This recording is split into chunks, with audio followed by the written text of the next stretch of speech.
ជំរាបសួរពុកម៉ែបងប្អូនទាំងអស់គ្នាខ្ញុំបាន admin Momo Short Film ថ្ងៃនេះនៅបងប្អូនមកទស្សនាទេសភាពបងប្អូនយើងដែលមកលេងនៅតំបន់ទេសចរសហគមន៍ភ្នំទឹកធំជាពិសេសបងប្អូនយើងជនជាតិបងប្អូនណាគឺមកច្រើនមែនទែនបងប្អូនណាហើយមិនថាជាពិសេសបងប្អូនយើងជនជាតិបរទេសបងប្អូនណាមិនថា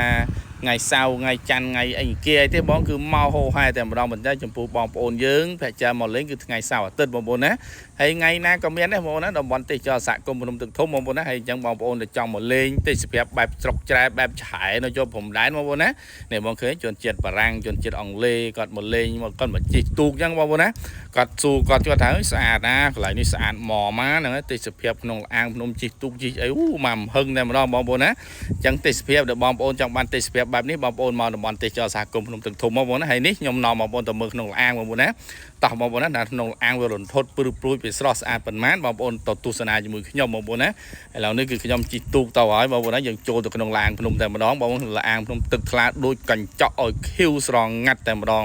ហើយនៅក្នុងហ្នឹងគឺបងប្អូនអាចជិះទូកហើយបងប្អូនឡើងទៅលើទៅមានប្រពុតសម្រាប់ធ្វើសក្ការៈបូជាបងឃើញស្អាត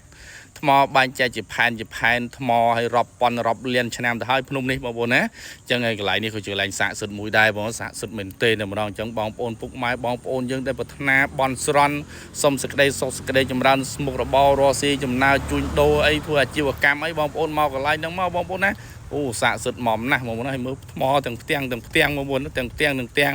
ហើយទឹកថ្លាដូចកញ្ចក់អញ្ចឹងហ្មងទឹកខៀវស្រងាត់តែទឹកកន្លែងនេះយ៉ាងជ្រូដែរបងប្អូនណាអញ្ចឹងបងប្អូនជិះគឺសុវត្ថិភាពទាំងអស់ទេក្រុមការងារខ្ញុំគឺសិទ្ធិមានជំនាញក្នុងការអស់មកឃើញថ្មគឺក្លក់កលឹងគឺស្អាតមែនទែនបងប្អូនណាហើយនៅក្នុងហ្នឹងគឺមានព្រះបងប្អូនណាមានប្រពុតហើយមានពានមានកម្មដើរទៅបងឃើញនៅក្នុងនោះឃើញបងប្អូនណាអញ្ចឹងបងប្អូនមកតំបន់ទេសចរសហគមន៍ភ្នំទឹកធំនេះពិតជាមិនខកបំណងទេអរគុណច្រើនពុកម៉ែបងប្អូនទាំងអស់គ្នាបងប្អូនណាហើយសង្ឃឹមថាបងប្អូនយើងចូលរួមផ្សព្វផ្សាយចូលរួមសៀបផងតំបន់ទេសចរក្នុងស្រុកយើងបងប្អូនអរគុណច្រើនបងប្អូនទាំងអស់គ្នា